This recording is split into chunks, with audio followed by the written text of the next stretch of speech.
எள்ளு உருண்டை இன்னைக்கு செய்யலாம். நம்ம இன்னைக்கு எள்ளு எடுத்திருக்கேன், 2 கிலோ வெல்லம் எடுத்திருக்கேன், 1 கிலோ வந்துட்டு நிலக்கடலை பருப்பு எடுத்திருக்கேன், பாதாம் வந்து 1/2 கிலோ எடுத்திருக்கேன், பிளாக் சீட் வந்து 1/4 கிலோ எடுத்திருக்கேன், 1/2 கிலோ வந்துட்டு முந்திரி பருப்பு எடுத்திருக்கேன், 1/4 கிலோ பிஸ்தா, அக்ரூட். நம்மளுடைய அளவு வந்து நீங்க எப்படி வேணா மாத்திக்கலாம். எள்ளும் வெல்லமும் ஒரே அளவா இருக்கணும், அப்பதான் அது லட்டு ஸ்வீட்டா இருக்கும். ஒரு இரும்பு கடாய் வந்து வச்சுட்டு எள்ளு வறுக்க போறோம்.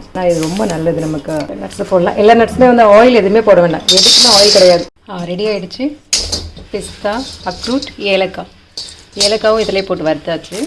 நம்ம இதெல்லாம் ஆற விடணும், நல்லா ஆறட்டும். வேர்க்கடலையும் ரெடி ஆகிடுச்சு, வறுத்து தோல் எடுத்து கொடுத்துட்டாங்க.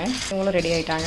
எல்லாத்தையும் ஆற விடலாம், ஒரு 1 ஹவர் விட்டுட்டு அப்புறம் நம்ம மிக்சியில் அரைச்சிட்டு அப்புறம் நம்ம உருண்டை பண்ணுவோம். நம்ம எல்லா பருப்புமே அரைச்சாச்சு. அதனால் கருப்பு வெல்லமாக பார்த்து வாங்கிக்கோங்க, அந்த ஒயிட்டாக இருக்க வெல்லம் வாங்காதீங்க. மிக்சியில் அரைச்சி போடுங்க.